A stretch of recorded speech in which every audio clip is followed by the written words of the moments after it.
주일 저녁입니다. 이 시간 우리 각자에게 주시는 하나님 말씀은 사무엘상 7장 15절로 17절 말씀입니다. 사무엘상 7장 15절로 17절 말씀입니다.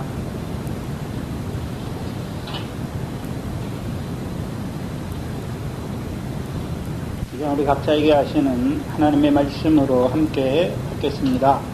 사무엘이 사는 날 동안에 이스라엘을 다스렸으되 해마다 베델과 길갈과 미스바로 순회하여 그 모든 곳에서 이스라엘을 다스렸고 라마로 돌아왔으니 이는 거기 자기 집이 있습니다. 거기서도 이스라엘을 다스렸으되 또 거기 여호와를 위하여 단을 쌓았더라. 아멘. 사무엘 7장에 나타난 사무엘의 모습은 이스라엘의 선지자라기보다는 이스라엘의 사사인 것을 알 수가 있습니다. 그래서 하나님께서 선지자, 사사지요. 사무엘을 사사로 세우신 이유가 무엇입니까? 이스라엘로 하여금 죄악에서 돌이켜 떠나게 하는 것이죠. 그게 첫 번째예요. 그렇죠? 그래서 사무엘로 말미암아 이스라엘 백성으로 하여금 바알과 아스다롯을 버리게 하고 이제 여호와만 섬기는 자로 세우는 것이지요. 두 번째는요, 이제 그들을 그 대적의 손에서 구원하시는 것이죠. 사무엘상에서 구원의 역사, 첫 번째 돌이키시는 역사는 미스바에서 일어나고, 구원의 역사는요, 미스바와 센 사이에 세운 에벤에셀이죠. 여호와께서 여기까지 우리를 도우셨다. 구원의 역사죠. 두 번째가. 세 번째는 무엇입니까? 지난 시간에 말씀하신 대로 이스라엘 백성이 블레셋 자손에게 빼앗겼던 그 성읍을 회복하고 그들이 그 땅의 태평을 누리게 하는 것이죠. 그게 사사의 세 가지 역사입니다. 신약에서 이것을 잘 보여주는 것이 로마서 5장입니다. 로마서 5장을 보시면, 그렇다면 신약의 미스바는 어디인가? 로마서 5장 10절입니다.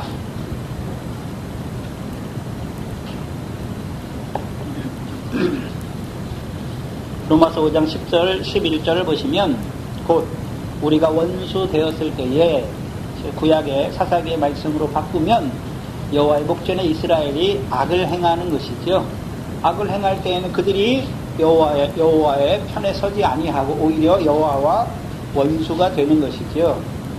근데 우리가 원수 되었을 때에 그 아들이 죽으심으로 말미암아 하나님으로 더불어 어떤 자가 되었습니까? 화목한 자가 되는 것이죠. 그럼 신약에서는 미스바가 어디에 있습니까? 그리스도의 십자가잖아요. 우리가 죄를 지으면 죄가 무엇입니까? 여호와의 말씀을 저버리는 것이죠. 여호와의 목전에 악을 행하는 것이죠. 거기서 돌이키는 것은 우리가 스스로 돌이키는 것입니까? 구약에서는 미스바에 나아갈 때, 신약에서는요, 그리스도의 십자가 앞에 나아갈 때, 우리의 죄를 자백할 때 주께서 우리의 죄를 사하시는 것이지요. 그게 신약의 미스바예요. 그러면 화목되었으면 다 됐습니까? 이제 화목된 자로서 더욱 그의 사르심을 인하여 구원을 얻어야 하는 것입니까? 그럼 신약의 구원은 물론 죄에서도 구원을 말씀하시지만 그의 부활하심으로 말미암은 구원이지요.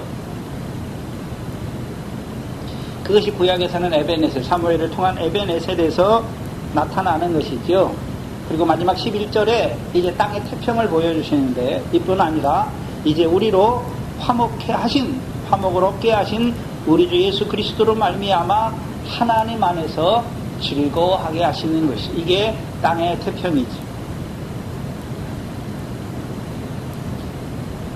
로마서 5장의 구조는 우리가 그리스도로 말미암아, 아브라함의 자손으로 오신 그리스도로 말미암아 하나님과 화목하게 되었은즉 이제 화목된 자로서 더욱 그의 사르심을 인하여 구원을 얻어라 라고 말씀하시고, 이제 구원을 얻는 삶이 무엇인지를 보여주시죠. 우리 주 예수 그리스도로 말미암아 하나님 안에서 즐거워하는 삶이죠. 그리고 로마서 5장 12절에서 예수 그리스도가 누구인지 우리를 화목케 하시는 역사가 무엇인지를 나타내 주시죠. 죄가 더한 곳에 은혜가 넘치게 하시는 것이죠. 그리고 이제 6장에서 뭘 보여주십니까? 네. 화목케 됐다. 그렇죠? 그럼 이제 화목케 된 데서 끝나는 것이 아니라 이제 그의 부활과 연합하여 산자로 세우시는 그 역사가 무엇인지를 6장에서 보여주시는 것입니다. 그래서 12절, 14절을 보시면 전에는 우리가 우리의 육체를 죄의 병기로 드렸어요. 이제요 예수 그리스도로 말미암아 우리의 병기를 의의 병기로 하나님께 드리고 그것으로 말미암아 기뻐하는 삶을 누리는 것이 신약에서 무엇입니까? 땅의 태평을 누리는 것입니다.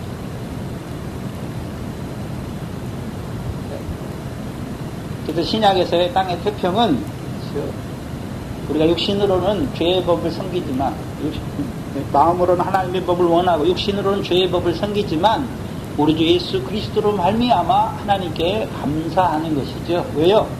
이기게 하시는 것이죠. 그래서 고린도전서 15장에 우리에게 이김을 주시는 하나님께 감사하는 것이죠. 우리 주 예수 그리스도로 말미암아 우리에게 이김을 주시는 하나님께 감사하는 것입니다. 그게 신약에서 이루어지는 땅의 태평이지요.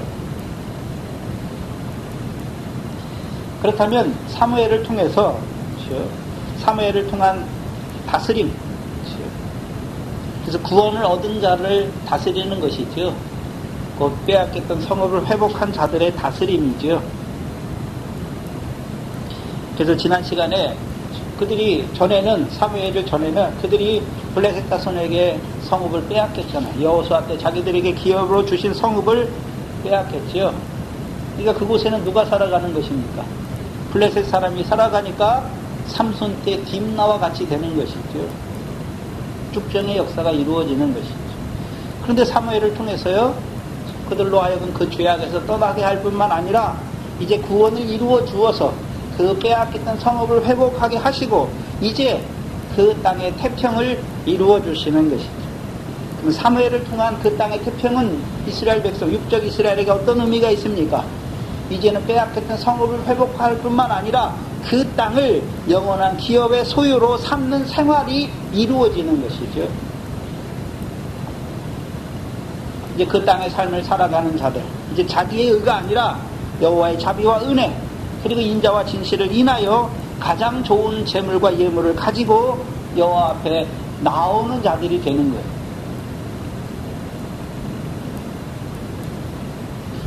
사무엘을 통해 이루신 그 땅의 태평이죠.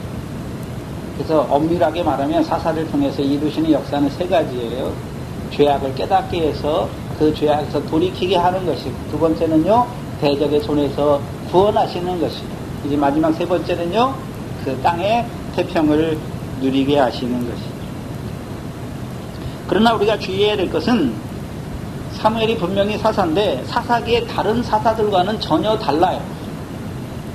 뭐가 다르냐 하면 사사기의 사사들을 통해서 이루신 구원과 땅의 태평은 지역적으로 나누어져 있어요. 지역적으로. 그렇죠? 우리가 사사기 하면서 쭉 살펴봤잖아요. 그래서 온 이스라엘이 그 구원에 참여하지 않아요. 온 이스라엘 땅에 태평이 임하는 게 아니란 말이죠. 한 지파나 두 지파, 그 사사가 일어났던 그 지파에, 그렇죠? 구원이 이루어지는 것이고 땅의 태평이 이루어지는 것이죠. 그러나 사무엘을 통한 그 회개와 구원과 땅의 태평은 온 이스라엘이 경험하게 되는 것이죠. 그래서 미스바에 나올 때도, 그렇죠?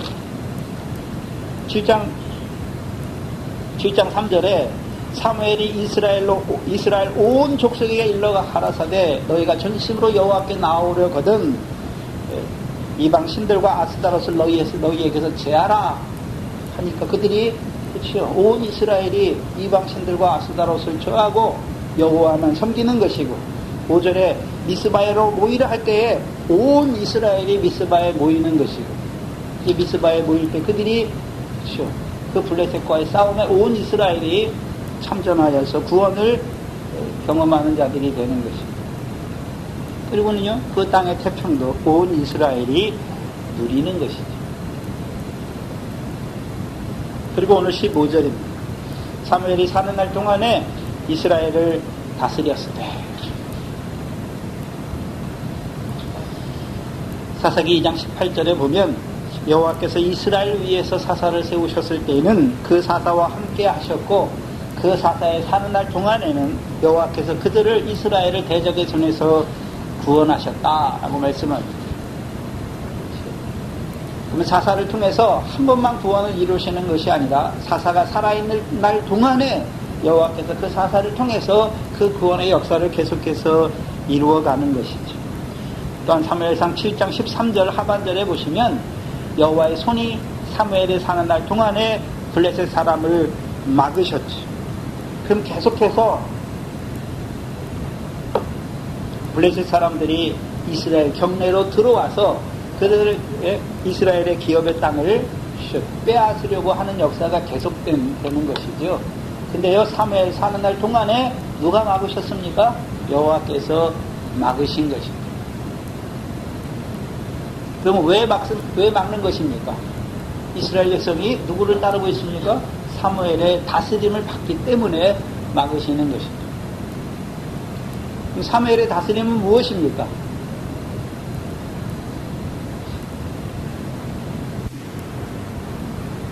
오늘 본문에 보시면 사무엘이 이제 다스리는데 16절에 보시면 다스림은 두 가지예요. 사무엘상 7장에 나오는 사무엘을 통해서 이스라엘을 다스리는데 번째는요, 사무엘상 8장 7절이죠. 6절입니다. 6절. 5절 6절이잖아요. 미스바에 올라온 이스라엘을 다스리죠. 6절에 그들이 미스바에 모여 물을 길어 여호와 앞에 붓고 그날에 금식하고 거기서 가로되 우리가 여호와께 범죄하였나이다 하니라. 사무엘이 미스바에서 이스라엘 자손을 뭐 했습니까? 다스렸다. 그러면 미스바에서 사무엘의 다스림은 한마디로 무엇입니까? 이스라엘을 죄를 자백하는 자로 세울 뿐만 아니라 죄를 자백하는 자들을 사하시는 그 하나님의 사함을 받는 자로 세우시는 거죠. 속죄함을 받는 자로 세우는 것이죠. 한마디로 하나님과 화목한 자로 세우는 것이죠. 그게 사무엘의 다스림입니다. 그렇다면 사무엘 7장 이제 그 땅을 기업으로 얻은 자들, 빼앗겼던 그 성읍을 다시 회복한 자들, 그들에게 사무엘의 다스림은 무엇입니까? 한마디로 그 땅을 영원한 기업의 소유로 삼는 자로 세우는 것이죠. 그게 다스림입니다. 근데 이제 15절에 보시면 사무엘이 사는 날 동안에 이스라엘을 다스렸으되 15절에 해마다 베델과 길갈과 미스바로 순회하여 그 모든 곳에서 이스라엘을 다스렸다라고 말씀하는 것이죠. 그럼 사무엘의 다스림은 어떤 다스림입니까? 사무엘상 8장 2절을 보면 알 수 있어요. 1절, 2절, 3절을 보시면 사무엘이 늙음에 그 아들들로 이스라엘의 사사를 삼으셨지요. 그런데 사사를 삼으신 이유가 3절에 그 아들들이 그 아비의 행위를 따르지 아니하고 이를 따라서 뇌물을 취하고 판결을 굽게 하니라. 그 아버지는 그렇게 했단 말입니까? 그렇게 하지 않았습니까? 그렇게 하지 않았는데 사무엘의 아들들은요, 이를 따라서 뇌물을 취하고 판결을 굽게 하는 것이죠. 그러면 한마디로 이제 그 가나안 땅을 기업으로 얻은 자들을 사무엘이 다스리는데 다스림의 초점이 무엇입니까? 판결이에요. 판결. 그렇죠? 판결이잖아요. 출애굽기 18장을 한번 보시고 출애굽기 18장을 보시면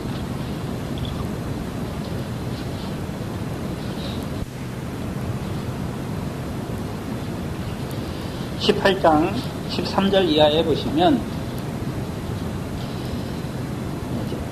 앞에가 계속 이어져야 되는데 14장과 15장에서 이스라엘이 구원을 경험하죠. 구원을 경험해요. 그리고 이제 모세의 장이 이드로가 모세에게 오는 장면을 보여주세요. 그렇죠? 그래서 여기서도 구원받은 다음에 다스림이 무엇인지를 보여주시는 거예요.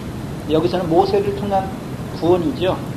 홍해에서의 구원을 받은 자들의 다스림을 말하는 것이, 그리고 사무엘을 통해서 블레셋 자손에서 구원하셨고 그들을 다스리는 것에 대해서 유비가 되기 때문에 제가 지금 말하는 것이죠. 13절에 이튿날 모세가 백성을 뭐 하려고 앉았습니까? 재판하려고. 재판은 한마디로 뭐 하는 것입니까? 판결하는 것이죠. 백성은 아침부터 저녁까지 모세의 곁에 앉았느니라. 그래서 14절에 모세의 장인이 왜 백성이 너한테 다 모여서 오느냐 이렇게 묻지요. 그렇죠? 15절에 모세가 그 장인에게 대답하되 백성이 하나님께 물으려고 내게 오미니라. 그럼 판결을 받는 자들은, 우리나라는 세상 법정의 판결은 세상 법의 판결을 받기 위해서 오는 것이잖아요. 그럼 하나님 앞에 나오는 자, 판결을 받기 위해서 나오는 자들은 누구에게 묻기 위해서 오는 것입니까? 하나님께 묻기 위해서 오는 것이잖아요. 15절에 그렇죠? 모세에게 오는 것입니까? 하나님께 묻기 위해서 모세에게 오는 것입니까? 하나님께 물으려고 모세에게 오는 것이죠. 16절에 그들이 일이 있으면 내게로 오나니 내가 그 양편을 판단하여 하나님의 율례와 법도를 알게 하나이다. 그 모세가 하는 일이 무엇입니까? 그들에게 하나님의 율례와 법도를 가르치는 것이죠. 알게 하는 것이죠. 그러면 모세를 통해서 이스라엘 백성에게 하나님의 법도와 율례를 가르치는 이유가 무엇입니까? 19절과 20절에 나와요. 20절에 모세의 장인 이드로를 통해서 그게 무엇인지 나타내 주세요. 19절에 이제 내 말을 들으라. 내가 그대에게 방침을 가르치리라. 하나님이 그대와 함께 계실지로다.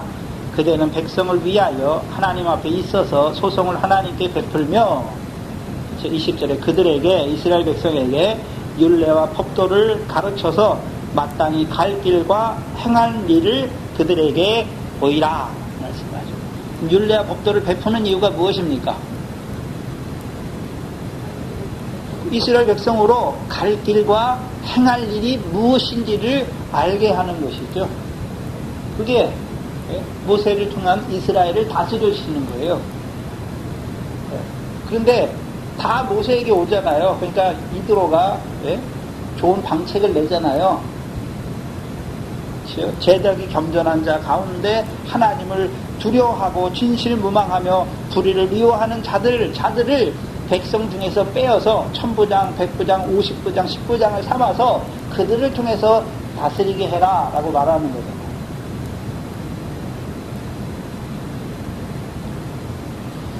그 모세를 통해서 애굽에서 구원을 받은 자들, 그들에게 이제 다스림이 무엇입니까? 율례와 법도를 가르쳐서 그들이 마땅히 갈 길과 행할 일이 무엇인지를 가르치는 것입니다. 광야에서의, 그건 광야잖아요. 광야. 애굽에서 구원을 얻은 자들에게 그들이 갈 길이 무엇입니까? 애굽으로, 마음이 애굽으로 가는 것이 아니라 하나님께서 주신 가나안 땅으로 가야 되는 것이죠. 가나안 땅으로 가기 위해서 그들이 행할 일이 무엇입니까?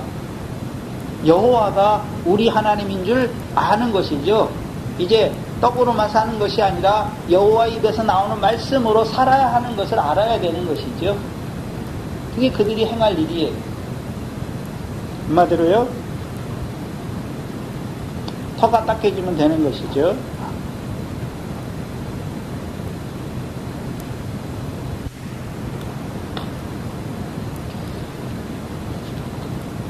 두 번째 다스림은, 두 번째 재판이 어디 나오는 것입니까? 여러분이 잘 아는 사사기 4장의 드보라지요. 여기 4장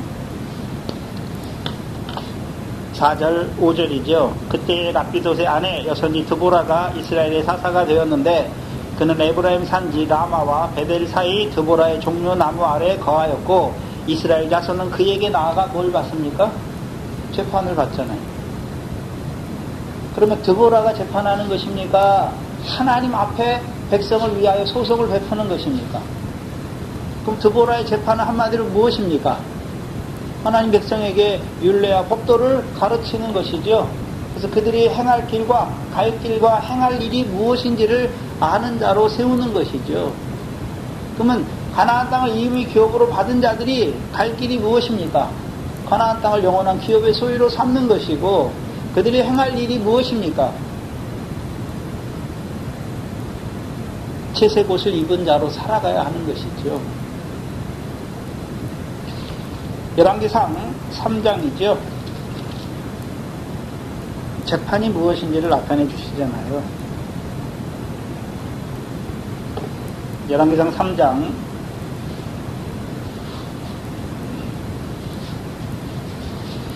8절 9절에 이제 하나님이 다윗을 이어서 솔로몬을 왕으로 세우잖아요. 왕으로 세우신 이유가 무엇입니까? 이스라엘 백성을 다스리게 하시려고 왕으로 세웠죠. 그래서 왕으로 세움받은 솔로몬이 하나님께 구하는 것이 있단 말이죠. 죄 빼신 백성 가운데 있나이다. 저희는 큰 백성이라 수요가 많아서 셀 수 없고 기록할 수도 없사오니 누가 주의 이 많은 백성을 재판할 수 있사오리까. 그래서 구약의 다스림의 핵심은 무엇입니까? 재판이 재판. 근데 세상 재판이 아니잖아요. 지혜로운 마음을 종에게 주사 주의 백성을 재판하여 뭐를 분별하게 하는 것입니까? 선악을 분별하게 하는 것이 재판이에요. 그럼 하나님 백성의 선과 악이 무엇입니까? 하나님 백성의 선이 무엇이고 악이 무엇입니까? 그리스도의 심판대 앞에 섰을 때 상이 있는 것은 선이고 상이 없는 것은 다 무엇입니까? 악이에요. 그래서 우리가 고린도후서 5장 10절에 우리가 각각 예수 그리스도의 심판대 앞에 드러나는데 그때 이루어지는 일이 무엇입니까? 각각 선악간에 그 몸을 따라 행한 대로 받는 것이죠. 그렇다면 사무엘이 다스리는데 백성을 다스리잖아요. 선악을 분별하는 자로 세운단 말이죠. 그렇게 세우는 이유가 무엇입니까? 심판대 앞에서 그 몸을 따라 선을 행한 자로 세워서 그들로 하여금요 생명의 부활로 드러나게 하는 것입니다. 그래서 다스림은 두 가지가 내포되어 있어요. 두 가지가 내포되어 있죠. 율례와 법도를 가르치는 것이죠. 율례와 법도를 가르치는 이유가 무엇입니까? 이스라엘 백성이 갈 길이 무엇인지를 알게 하는 거예요. 두 번째는요, 재판이죠. 선악을 분별하는 자로 세우는 거예요. 악을 행하는 자는요, 그것이 악인 걸 알게 하여서 그 죄악에서 떠나게 하는 것이고, 선을 행하는 자들은요, 더욱 열심히 선을 행하는 자로 세우는 것이죠. 할 일이 무엇인지를 알게 하는 것이죠. 그게 다스림의 핵심이에요. 그러면 이스라엘 백성의 재판은 율례와 법도의 기준에서 그들을 선악을 분별하는 것이죠. 그래서 이스라엘 백성의 선과 악은 다 어디에 있습니까? 율례와 법도를 청종하는 것이 선이고 율례와 법도를 저버리는 것이 악이잖아요. 이 기본이에요. 그래서 모세를 통해서 애굽에서 구원받은 자들을 다스리죠. 율례와 법도를 베풀어서 그들이 갈 길과 행할 일이 무엇인지를 가르쳐 주시는 것이고, 이제 가나안 땅에 있는 그들에게 사사 드보라를 통해서 그들을 다스려 주시잖아요. 재판이지요. 그럼 이미 그들은 가나안 땅을 기업으로 받았으니까 가나안 땅을 왜 주셨습니까? 영원한 기업의 소유로 주시기 위해서. 그럼 이제 그들을 가나안 땅을 영원한 기업의 소유로 받은 자들을 다스려 주시는 것, 재판하는 것이죠. 이제 선악을 분별하게 하는 것이죠. 선은 무엇입니까? 육적 이스라엘에게서 가나안 땅을 영원한 기업의 소유로 삼는 그 일은 선이고, 악은 무엇입니까? 가나안 땅을 주셨지만 오히려 가나안 땅을 더럽게 하고 가나안 족속처럼, 또는요 블레셋 사람처럼 가나안 땅을 해롭게 하는 그것이 악이란 말이죠.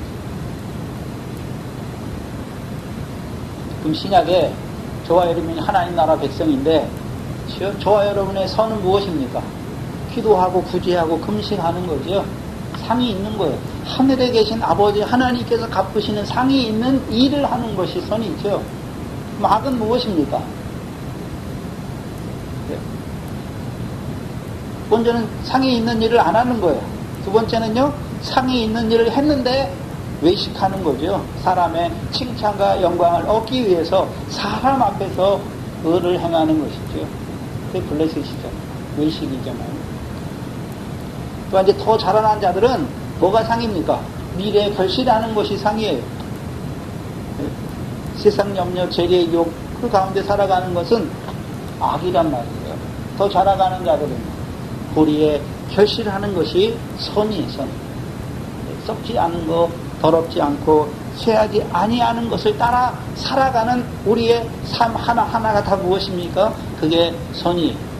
악은 무엇이겠습니까? 더러운 것을 따라 사는 우리의 생활, 썩어지고 쇠해지는 것을 따라 살아가는 우리의 한날 한날의 삶이, 그것이 악인 것입니다.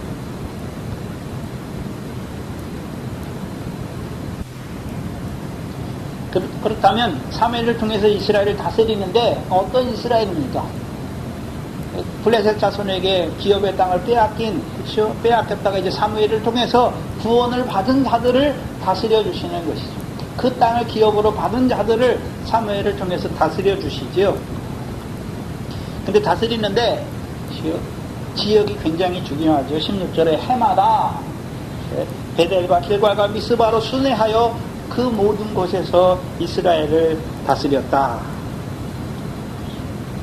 그럼 베델에서 다스리려면 사무엘이 어디로 가야 됩니까? 사무엘이 어디로 가야 되나요? 베델로 가는 것이. 베델 사람이 사무엘이 있는 곳에 오는 것이 아니라 사무엘이 어디로 가는 것입니까? 베델로 가는 거예요. 여기 베델은, 사무엘이 가는 베델은 창세기 28장의 베델입니까? 창세기 35장의 베델입니까? 베델의 이름의 뜻은 하나님의 집이잖아요. 단지 지금 이거 육적인 것을 말하는 게 아니에요. 사무엘이, 그렇죠? 베델에 가서 다스린다라는 것은 육적인 것을 말하는 게 아니에요. 만약에 사무엘이 온 이스라엘을 다스리려면 여기 세 지역 있잖아요. 베델은 베냐민 집하고, 길갈은요, 길갈이 어느 집하죠? 에브라임 집하죠. 그 다음에요, 또 한 군데가 어디죠? 미스바죠. 그럼 세 군데는, 그렇죠? 베냐민과 에브라임 집하 그 중간 띠, 그렇죠? 아주 가까운 지역에 이렇게 삼각형으로 된 지역. 그럼 다는 저기 있잖아요. 베일세보다 한참 아래에 있는데, 그렇죠? 그러면 만약에 지역적 이스라엘이 크잖아요. 오늘 우리나라 말로 하면, 자, 대한민국 지도가 있잖아요. 그 왕이 서울에 살잖아요. 도시에 사는데, 왕이, 그쵸? 우리나라 지도로 보면, 서울과 개성과 그냥 강원도 원주 정도 요 세 군데만 지나가면서 온 이스라엘을 다스렸다는 거예요. 그 중간만 다스리는 거예요, 지금. 원래 왕이 다스리려면 평양도 한번 갔다가, 저 부산도 한번 갔다가, 이렇게 와서 다스려야 되는 거잖아요. 사무엘이 다스리면 온 이스라엘을 다스리는데, 그렇죠? 지역적으로 보면 그 중간 띠, 이스라엘이 북이스라엘과 남유다가 나눠지는데 그 중간 띠 딱 가운데가 뭐냐면 베냐민과 에브라임 지파의 땅이에요. 그 중간만 다스리는 거예요. 그 중간에서 왔다 갔다 하는 거예요. 지역적으로 사무엘이 가면서 막 다스렸다는 그런 영토적인 개념이 아니란 말이죠. 베델로 갔다는 것은 35장, 창세기 35장의 베델을 보여주시는 거예요. 그래서 가르쳐 주는 거예요. 이스라엘 백성에게 베델이 하나님의 집이, 그렇죠? 하나님 백성에게 어떤 의미가 있는지를 가르쳐 주는 거예요. 창세기 35장 9절에 가서 보시면,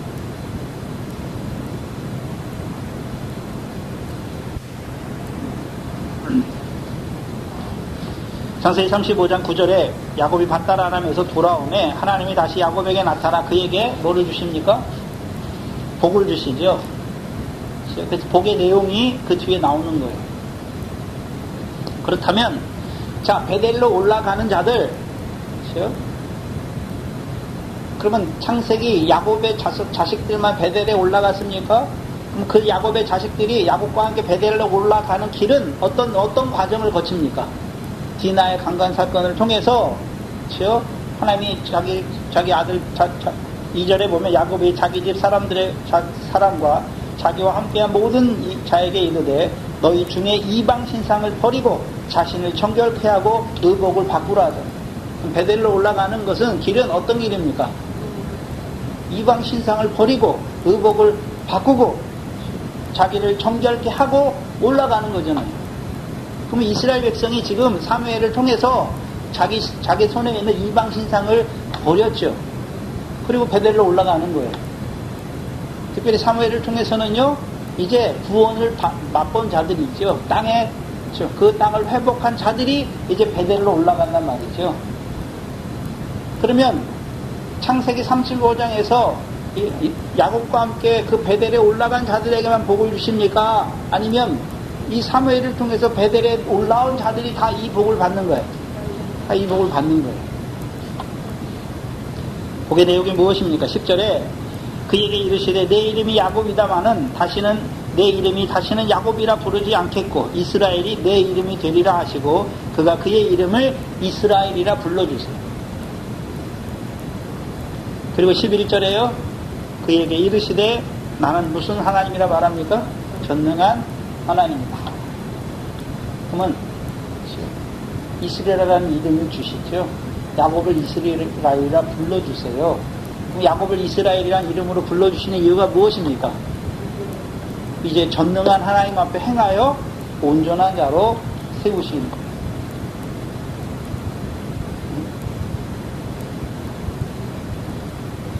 야곱이 이스라엘이 되게 하시는 거예요. 이스라엘이라는 이름을 이제 하나님께서 불러주세요.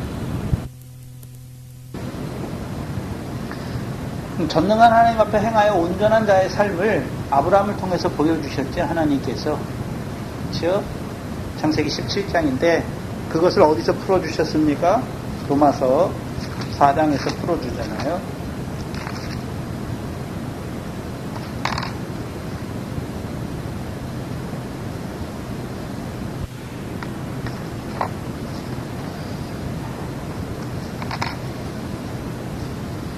전능한 하나님 앞에 행하여 온전한 삶, 참 이스라엘의 삶이죠. 로마서 4장 18절로 22절이죠. 아브라함이 바랄 수 없는 중에 바라고 믿었으니 이는 내 후손이 이같으리라 하신 말씀대로 많은 민족의 조상이 되게 하려 하심을 인합니다. 하나님이 아브라함에 약속하신 것이 무엇입니까? 네가 많은 민족의 조상이 될 것을 말씀하셨죠. 19절에 그가 백세나 되어 자기 몸에 죽은 것 같음과 사라의 태에 죽은 것 같음을 알고도 믿음이 약하여졌습니까? 약하여지지 않았습니까? 약하여지지 않았지요. 믿음이 없어 하나님의 약속을 의심치 않고 믿음에 견고하여져서 하나님께 영광을 돌리는 삶이에요. 이 삶이 무엇입니까?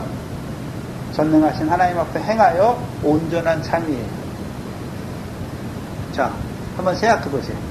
자, 99세, 100세의 아브라함을 한번 생각해 보시면 하나님이 아브라함에 약속하신 것을 아브라함이 굳게 믿고 있지요. 근데 자식이라도 하나 낳았으면, 그렇죠? 하나님이 자식이라도 하나 낳았으면, 그렇죠? 네? 아브라함의 믿음이 견고해질 만도 한데 자식이 아직 없어요. 그리고 자기 태가 죽었어요. 사라의, 그렇죠? 자기 몸이 죽었고 사라의 태도 죽었는데 믿음이 없어 하나님의 약속을 의심치 않는 것이 아니라 믿음에 견고하여져서 누구께 영광 돌리는 것이니까 하나님께 영광을 돌리는 삶이에요. 이것이 전능한 하나님 앞에 행하여 온전한 자예요. 21절에 약속하신 그것을 또한 능히 이루실 줄 뭐하는 것입니까? 확신한 확신의 믿음으로 살아가는 자를 말하는 거예요. 신약적으로 말하면 베드로전서 4장 11절이죠.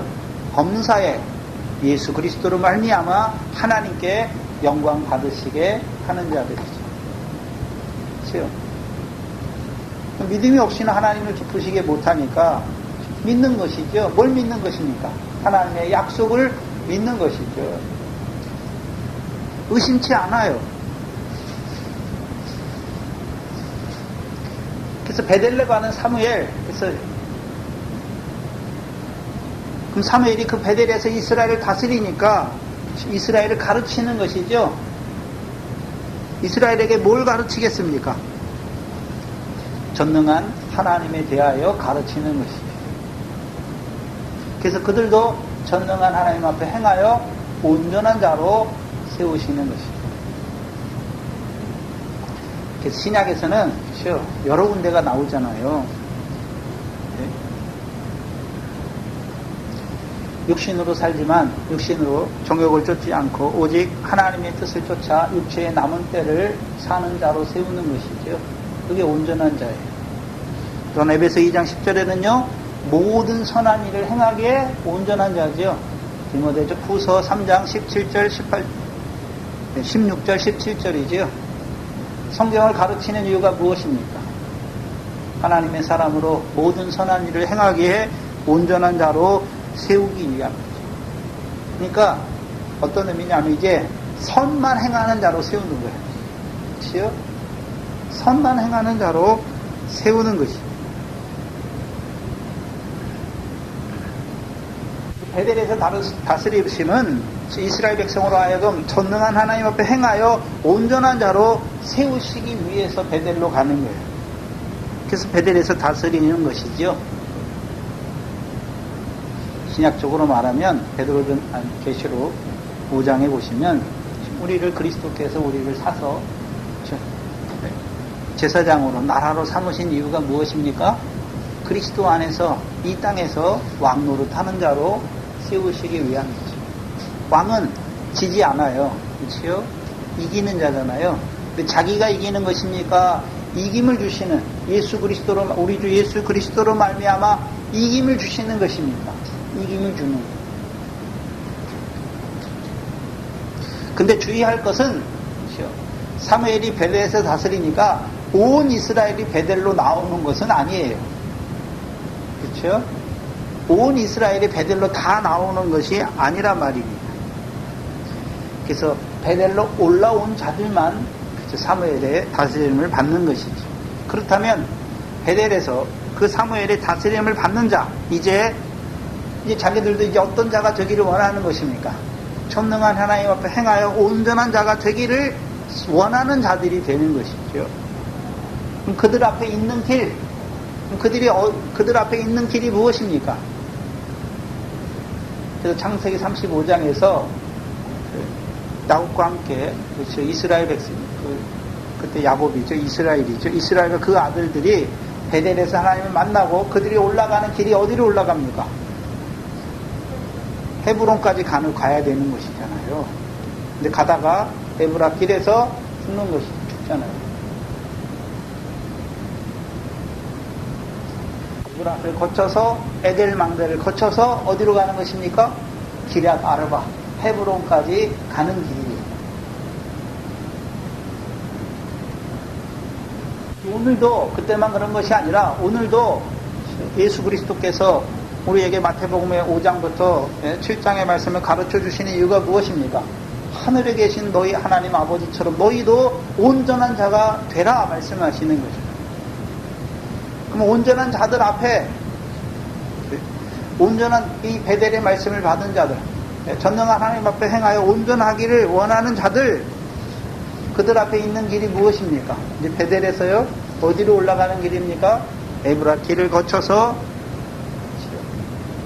에델 망대를 지나 기럇 아르바 헤브론으로 가는 거죠. 헤브론을 통해서 누구에게 주신 기업의 땅입니까? 갈렙에게 주신 기업의 땅이잖아요.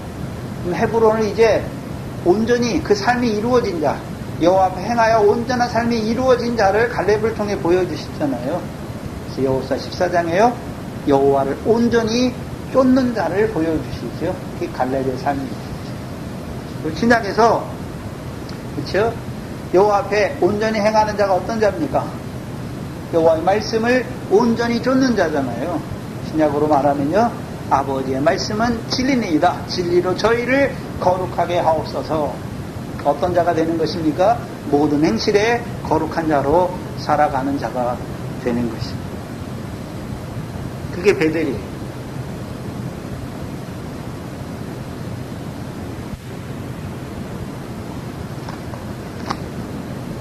두 번째는 길갈입니다. 그렇죠? 베델과 길갈이죠. 이 순서가 중요해요. 길갈이에요. 두 번째가요. 길갈은 어디서 나옵니까? 여호수아서 5장에 나오죠. 여호수아서 5장에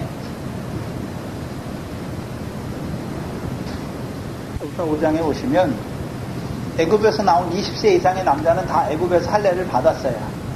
근데 광야길은 그렇죠?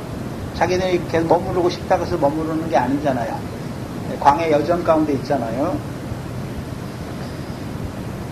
7절에 보시면 그들의 대를 잇게 하신 이 자손은 여호수아가 할례를 행하였으니 길에서는 그들에게 할례를 행치 못하였으므로 할례 없는 자가 되었다.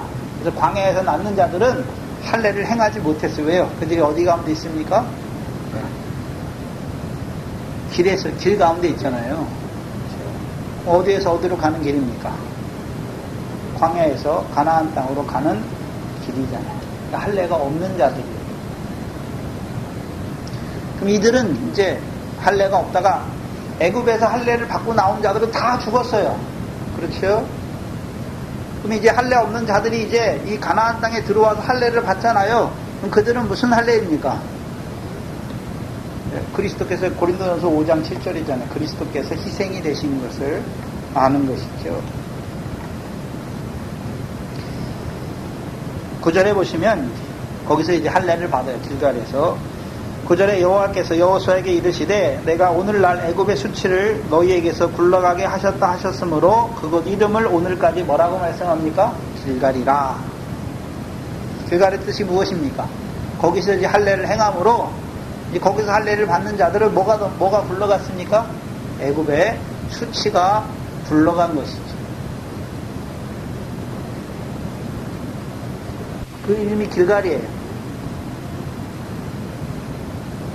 그럼 봐야 하는데, 그럼 사무엘의 길갈, 사무엘을 통한 길갈은 베델 다음의 길갈이잖아요. 그렇죠?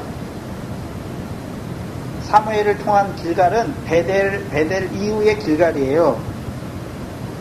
그럼 베델은 어떤 의미가 있었습니까? 사무엘을 통한 베델에 올라온 자들, 전능한 하나님 앞에 행하여 온전한 자로 세우는 베델이었죠. 그렇죠? 그래서 이제 창세기 17장에 그 맥락이 여기서 와야 되는 거죠. 창세기 17장에서 하나님께서 99세 아브라함에게 나타나셨죠. 그래서 그에게 무엇을 말씀했습니까? 나는 전능한 하나님이라 너는 내 앞에서 행하여 온전하라 완전하라 말씀하셨잖아요. 그리고 그에게 주신 것이 무엇입니까? 할례잖아요. 할례. 창세기 17장 보시죠. 연결되어 있는데 전능한 하나님 앞에서 행하여 온전한 자가 되게 하신 목적이 무엇입니까? 8절이죠. 내가 너와 너 후손에게 너의 우거하는 이 땅 가나안 일경으로 주어 영원한 기업이 되게 하시기 위해. 특별히 아브라함을 너는 내 앞에 행하여 온전하게 되라는 이유가 무엇입니까? 아브라함도 그 땅을 기업으로 주시는 거죠. 그러니까 아브라함이 그 땅을 영원한 기업의 소유로 온전히 영원한 기업의 소유로 삼는 것이죠. 그리고 그에게 8절에 그에게 주시는 것이 무엇입니까? 할례를 받으라 말씀하는 것이죠. 그래서 11절에 너희는 양피를 베어라. 이것이 나와 너희 사이의 언약의 표징이죠. 그러면 그들에게 주신 언약이 무엇이었습니까? 8절이잖아요. 8절. 너와 내 후손에게 이 가나안 땅을 주어 영원한 기업의 지경이 되게 하시겠다는 그 언약의 표징으로 주신 것이 무엇입니까? 그게 할례예요. 근데 할례는 13절에 어디에 있는 것입니까? 13절 중반절에 이에 내 언약이 너희 살에 있어 영원한 언약이 되리라. 하나님이 그들에게 주신 언약이 무엇입니까? 가나안 땅을 주어 영원한 기업이 되게 하시기 위해서 주신 언약, 그게 언약이에요. 그 언약을 그렇죠. 아브라함과 함께한 자들의 몸에 있게 하는 것이 무엇입니까? 할례예요. 그러면 그 몸에 할례를 받은 자들, 아브라함 때 할례는 누가 받았습니까? 할례는 누가 받았나요? 가나안 땅을 영원한 기업의 소유로 주신 것을 아는 자들이 받는 할례예요. 그럼 그들에게 할례를 주신 목적이 무엇입니까? 이 할례가 너희 몸에 있게 하시는 거잖아요. 할례를 몸에 가진 자들은 어떻게 사는 것입니까? 육적 몸을 벗는 것이잖아요. 육적 몸을 벗어야 가나안 땅을 영원한 기업의 소유로 삼는 것이죠. 육적 몸은 육신을 위해서 살기를, 심기를 원하는 것이잖아요. 그 육적 몸을 하나하나 벗어야 육체를 따라 행하지 않잖아요. 그래야 하나님 나라를 유업으로 얻는 자가 되는 것이죠. 그리스도의 할례잖아요. 근데 그리스도 안에서, 골로새서 2장 11절에 그리스도 안에서 너희가 손으로 하지 아니한 할례예요. 곧 육적 몸을 벗는 것이죠. 그래서 우리가 잘 아는 에레미야 4장 4절에 너희 마음 가죽을 베고 여호와께 속하라 말씀하죠. 그럼 여호와의 마음 가죽을 벤다는 것이 무엇입니까?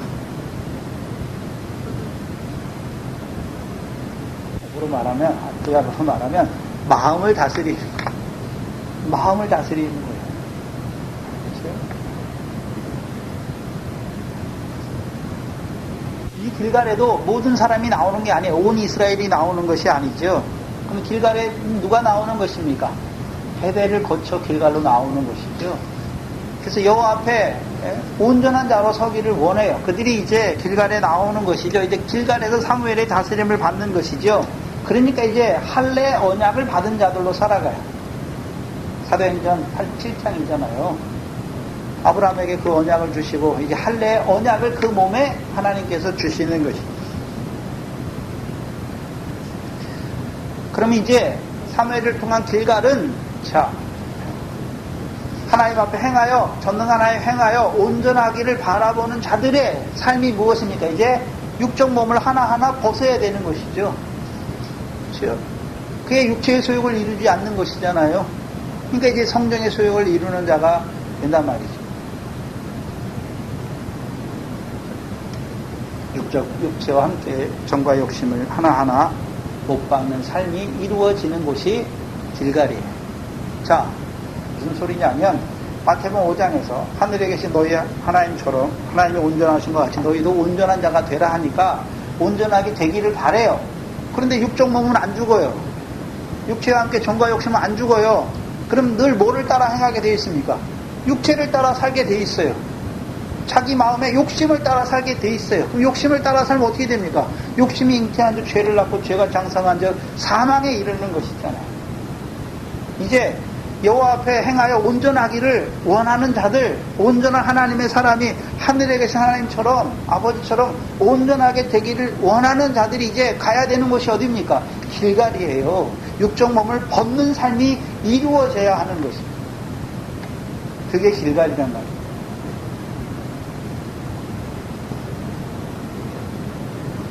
그때나 이때나 온전한 게 뭔지도 모르고 길갈의 의미가 뭔지도 모르고 길갈을 알지 못하니까 여전히 어떤 자로 살아갑니까? 육체가 원하는 대로 그 정과 욕심을 따라서. 예수 믿는데도 그렇단 말이에요. 그러면 하나님 앞에 행하여 온전하기를 원하십니까? 그럼 길갈의 자리가 있어야죠. 그렇죠? 육적 몸을 벗는 삶이 있어야 하는 것이잖아요. 그게 길갈이란 말이죠. 세 번째가 어디입니까? 미스바입니다. 근데 미스바는 베델, 길갈 다음에 미스바예요. 여기 보시면 오늘 사무엘상에 보시면 해마다 그렇죠? 베델과 길갈과 미스바로 순행했잖아요. 그렇죠? 다른 데는 안 갔어요. 사무엘이 사사로 늙을 때까지, 나이 늙을 때까지 사무엘이 이스라엘을 다스렸는데 항상 해마다 어디로 다닙니까? 베델과 길갈과 미스바로 다닌단 말이죠. 부엘세바도 갈 수 있고 단도 갈 수 있고 사마리아도 갈 수 있고 여러 군데 갈 수 있잖아요. 근데 해마다 어디로 갑니까? 베델과 길갈과 미스바로 순행하는 거죠. 그럼 해마다 베델에 갈 때마다 전에 베델에 나왔던 자들도 나오지만 또요 새로이 베델에 올라오는 자도 있단 말이죠. 교회가 계속해서 있잖아요. 교회가 계속해서 그 수가 계속 그대로 가니까 또 새로운 사람들이 오고 믿음이 어린 자들이 또 자라가고 그 사람들이 또 말씀을 받고 자라가잖아요. 그래서 목회자가 계속해서 베델에 갔다가 길갈에 갔다가 미스바에도 올라와야 하는 것이죠. 베델에만 갑니까? 신약에는 애굽에도 가야 되는 거죠. 광야에 있는 자들 위해서 광야에서 외치는 소리도 줘야 되는 것이고, 이제요 가나안 땅에 들어왔으면 그들에게 이제 노중에는 할례가 없었으니까 길갈에서 여호수아처럼 할례도 줘야 되고, 이제 세겜에서 언약도 베풀어 줘야 되고, 이제 그들에게 그 땅을 기업으로 얻는 사사의 역사도 이루어져야 되는 것이죠. 특별히 이제 블레셋에서 구원을 받은 자들, 그들을 다스리는 것이죠. 베델과 길갈이. 문제가 길갈입니다. 세 번째가 미스바죠.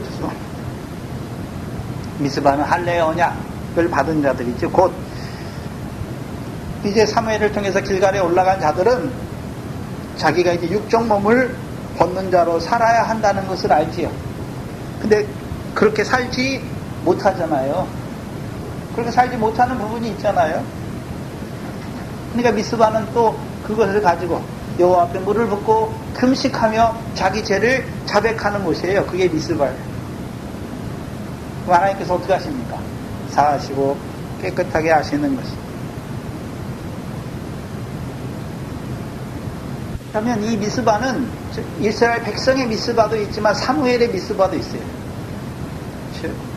사무엘은 온전한 자예요. 이미 온전한 자예요. 또한 이스라엘 백성의 그 생명을 살리는 자잖아요. 그럼 사무엘이 여호와 앞에 온전히 행하니까 사무엘은 죄가 없습니까? 아니죠. 디모데전서 1장 15절처럼 미보다 모든 사람이 받을 만한 말이야. 그리스도 예수께서 죄인을 구원하시려고 세상에 임하셨다 하였도다. 죄인 중에 내가 예수다 라고 말하는 것입니다. 그게 사무엘의 미스바예요.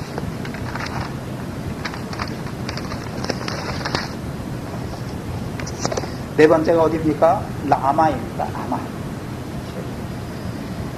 그 모든 곳에서 이스라엘을 다스렸고 라마로 돌아왔으니, 그럼 출발이 어디입니까? 이스라엘을 돌아가면서 이스라엘 다스리는데 돌아왔다라고 말했으니까 처음에 출발이 어디입니까? 라마죠. 라마. 출발이 라마예요. 그래서 라마에 돌아오는 것이죠. 근데 17절에 라마로 돌아왔으니 이는 거기 자기 집이 있음이라. 거기서도 이스라엘을 뭐 했다라고 말씀합니까? 다스렸다라고 말하는 것이죠. 라마의 이름의 뜻은 높은 곳이라는 거예요. 높은 곳. 근데 특별히 이 사무엘상에서 라마에는 누구 집이 있습니까? 사무엘의 집이 있어요. 사무엘의 집이. 그렇죠? 사무엘의 집이 있죠. 그러면 하나님이 사무엘을 높이셨잖아요. 높이셔서 사무엘을 이스라엘을 다스리는 사사로 세우신 것이죠. 사사와 선지자로 세우셨어요.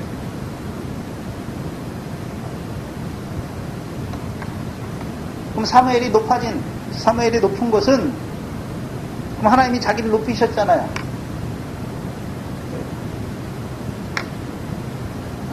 그럼 거기서 자기 집에서 다스려야 돼요.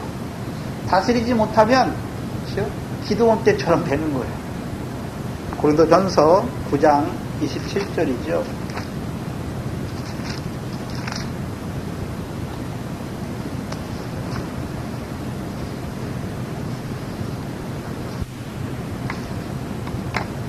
고린도전서 9장 27절에 자기 집에서 다스리는 것이지요. 내가 내 몸을 쳐서 복종케 함은 내가 남에게 전파한 후에 자기가 도리어 버림이 될까 두려워함이라. 그렇죠? 하나님이 사무엘을 이스라엘의 높은 자로 세우셔서 하나님이 사무엘을 이스라엘을 다스리는 자로 세우잖아요. 그렇죠? 사무엘이 해야 되는 것, 자기 집에 돌아와서 해야 되는 것이 무엇입니까? 자기 몸을 쳐 복종하게 하는 것이죠. 그게 라마에서의 다스림이에요. 두 번째 뜻은 마태복음 18장 1절에 천국에서는 누가 크니까 말씀하실 때 예수님께서 뭘 말씀하셨습니까? 어린아이 하나를 제자들 중에 세우시고 뭐라고 말씀합니까? 너희가 돌이켜 어린아이와 같이 되지 아니하면 말씀하잖아요. 예수님께서요 누가 큰 자라고 말씀합니까? 자기를 낮추는 자가 큰 자다라고 말씀하시죠.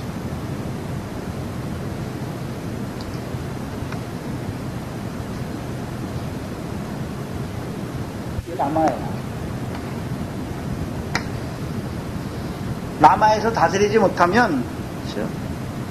사사기 8장의 기드온처럼 돼요. 기드온처럼 사사기 8장에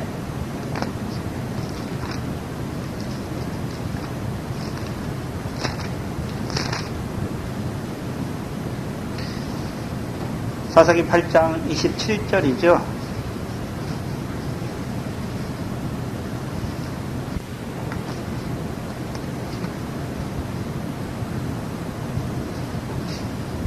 기드온이 그 금으로 에봇 하나를 만들어서 자기 성읍 오므라에 두었더니 온 이스라엘이 그것을 음란하게 위함으로 그것이 기드온과 그 집에 올무가 되니라. 올무가 됐으니까 걸려서 어떻게 됐단 말이에요? 넘어졌다는 거죠. 넘어진 것이잖아요. 사무엘의 다스림은 해마다 베델과 길갈과 미스바로 순회하며 다스리고 라마에 돌아와서 자기 집이 있는 그 라마에서도 이스라엘을 다스리는 것입니다. 사무엘만 그렇습니까? 이스라엘 백성이 사무엘을 통해서 베델과 라마와 미스바로 나아가는 자를 그렇죠? 자기들이 이룬 것입니까? 하나님께서 자기들에게 이룬 것입니까? 자기를 낮추는 것이죠. 어린아이와 같이 돼야 되는 것이죠. 자기가 한 것이 아니란 말이죠. 그리고 마지막에요. 또 거기는 라마를 말하죠. 한 단어를 빼면 거기서 여호와를 위하여 단을 쌓았더라 말씀하시죠. 그럼 라마에서 그렇죠. 사무엘이 라마에서 여호와를 위하여 단을 쌓은 것이죠. 생각해 봐야 되는 것은 여호수아서 22장을 한번 보시죠. 여호수아서 22장 19절을 한번 봐야 되는데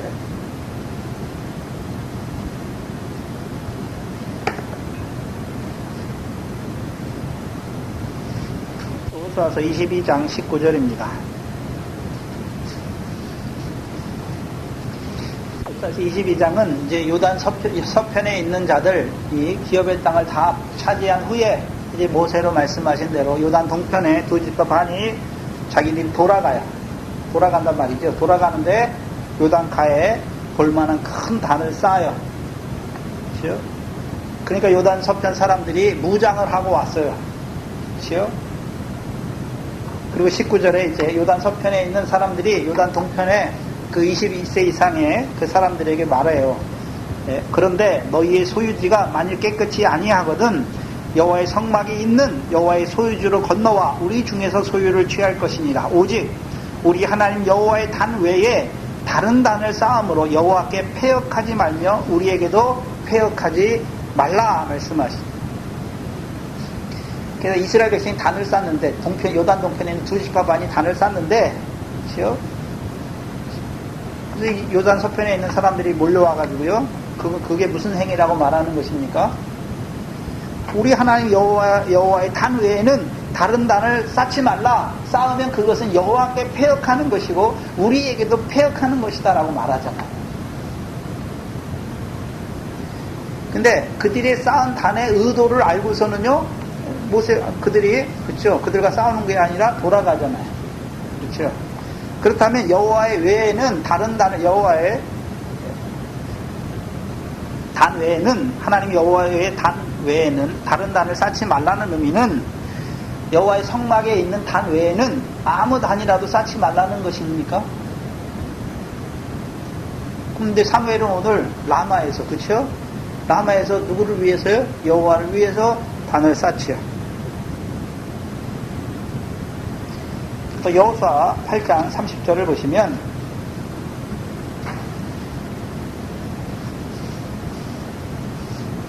여호수아가 이스라엘 하나님 여호와를 위하여 에발산에서 한 단을 쌓았다라고 말씀하시죠.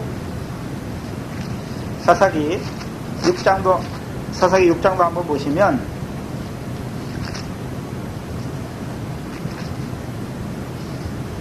6장 24절에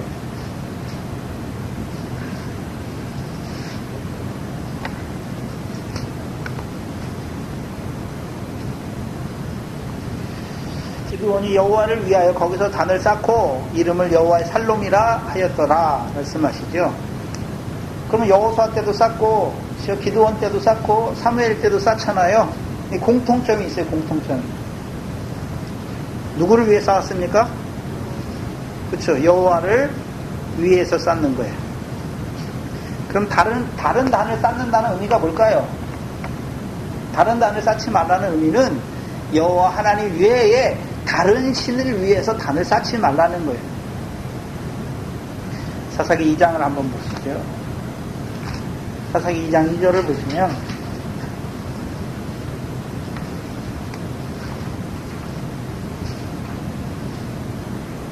이 땅 거민과 언약을 세우지 말며 그들의 단을 헐라라고 말씀했죠. 그들의 단은 한마디로 바알과 아세라를 위하여 단을 세우는 것이잖아요. 그럼 하나님 백성은 여호와를 위해서는 단을 쌓을 수 있는데 다른 단은 무엇입니까? 다른 신이에요. 다른 신. 다른 신을 위해서 단을 쌓는 것이죠. 그래서 이스라엘 백성이 열왕기상 16장을 한번 보세요. 열왕기상 16장. 왜 아합이 이스라엘 왕 중에 악한 왕이냐 하면 11절에 열왕기상 16장 31절 이하에 보시면 느밧의 아들 여로보암의 죄를 따라 행하는 것을 오히려 가볍게 여기며 시돈 사람의 왕 엘바앗의 딸 이세벨로 아내를 삼고 가서 바알들을 섬겨 숭배하고 사마리아에 건축한 바알의 사당 속에 바알을 위하여 뭐를 쌓는 것입니까? 단을 쌓는 거예요. 단을. 그 전에 북쪽 이스라엘의 죄는 무엇입니까? 여로보암의 죄가 무엇입니까? 금송아지를 쌓아놓고 베델과 단에 쌓아놓고 이것이 너희를 인도한 신이라 말했는데 이제 아합이 왕이 되니까 하는 일이 무엇입니까? 바알을 위하여 단을 쌓는 것이잖아요. 그럼 어떤 자가 되었단 말입니까? 패역한 자가 된 것이잖아요. 또한 에레미야서를 보면 이스라엘 백성이 멸망한 원인이 무엇입니까? 에레미야 11장을 보시면 에레미야 때가 이제 유다 백성들만 남았잖아요. 유다 백성들도 결국 망하고 말지요. 에레미야서 11장 13절입니다. 13절에 유다야 내 신들이 내 성읍의 수여와 같도다. 너희가 예루살렘 거리의 수여대로 그 수치되는 물건의 단 곧 바알에게 분향하는 단을 뭐 했습니까? 쌓았다. 패역한 자들이 됐다는 것이죠. 그러니까 패역한 대로 하나님이 그들을 심판하신 것이죠. 그럼 사무엘은 누구를 위해 단을 쌓았습니까? 여호와를 위하여 단을 쌓았죠. 그러면 단을 세운 목적이 무엇입니까? 단의 기능이 무엇이죠? 제사 드리는 게 제사. 그렇죠? 제사 드리는 거잖아요. 제사는 누가 받으시는 것입니까?